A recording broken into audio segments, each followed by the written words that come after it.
Hi, if you're sitting on 65, 70, or even 80 points and you're wondering why you're not getting invited yet, this video is for you. Because the truth is, getting skilled migration points isn't about luck, it's about strategy. And today I'm going to show you the fastest ways to increase your points quickly for visas like the subclass 189, 190, and 491.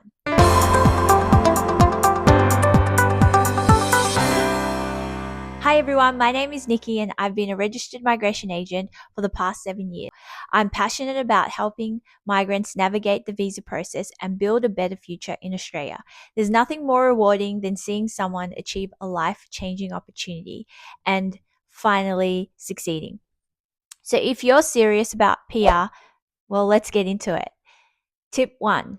Improve your English score. Now, I know this one is obvious and it's easy to say, hey, just improve your English, just speak better, read better, and so on. I know it's a lot easier said than done, but studies do show that most people do improve 0.5 to 1 band in 6 to 8 weeks with structured preparation. So you can go from a possible 6 to 7 IELTS in 6 to 8 weeks with the right structured learning. That's a difference between 0 to 10 points or 10 to 20 points. Imagine that.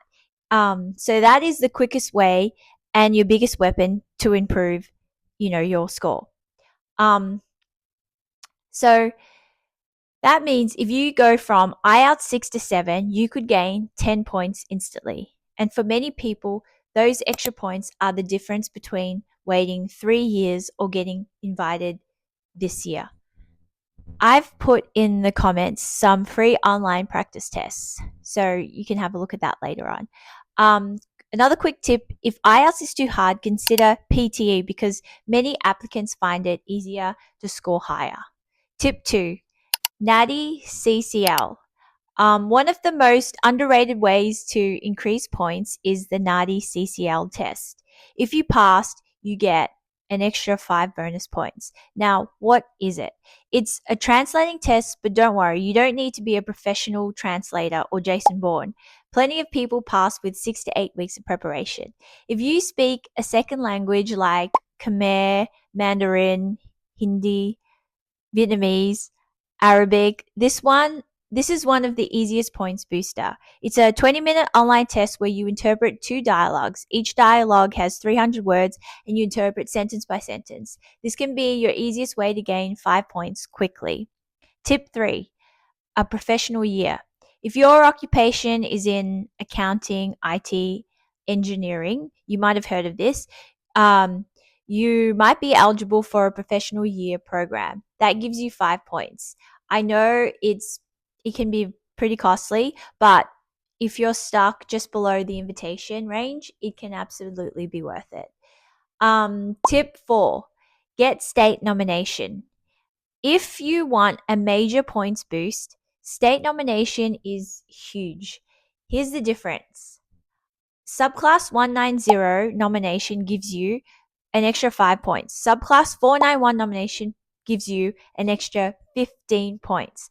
So if you're sitting on if you're sitting on 70 points, 20 points is bad. A 491 nomination could push you to 85 points instantly. And many states are inviting people even without extremely high points, depending on the occupation and location.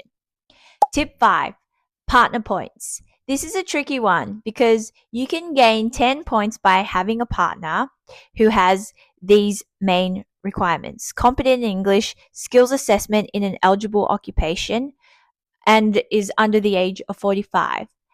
Or you can simply gain 10 points by just being single. So by default, you will get that 10 points anyway if you don't have a partner. It's easier to prove you're single than go through all the hurdles of proving your partner is skilled. However, if you really do love your partner, well, I'd say it's probably worth it because you still get the 10 points and you won't have to do another partner application for them later on down the track, which can be very costly.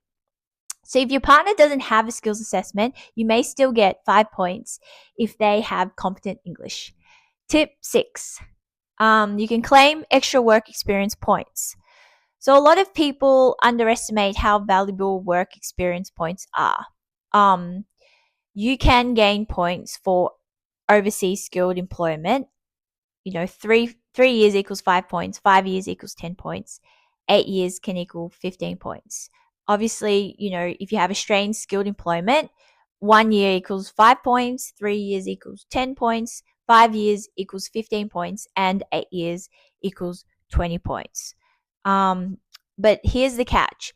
Your work experience must be post qualification and match your nominated occupation. Now, I don't want to see you trying to claim points for babysitting when you're supposed to be a childcare center manager. Making sure your employment is properly structured and evidence is key. This needs to line up with the ANSCO description of your nominated occupation. Tip 7. Study in Australia. If you studied in Australia, you may qualify for Australian study requirement, which equals 5 points. Regional study equals an extra 5 points. So if you studied in places like Adelaide, Tasmania, Perth, Gold Coast, and Canberra, you may be eligible for bonus points. That's potentially 10 points total just from studying regional. Tip 8. Specialist education qualification. So this one is not common, but if you completed a master's by research or PhD in Australia in science, tech, engineering, or maths, you may qualify for 10 points. That's one of the highest points bonus categories available. Tip 9, choose the right occupation. This is where a lot of applicants make a huge mistake. Some occupations are technically eligible, but realistically, they rarely get invited. Other occupations are in demand and get state nominations faster. So sometimes it's not about getting more points, it's about nominating the correct ANSCO occupation based on your actual experience. Choosing the wrong occupation can delay your PR by years. So a quick summary, if you want the fastest point boost, focus on English, state nomination, the NATI CCL test, partner points or being single, professional year.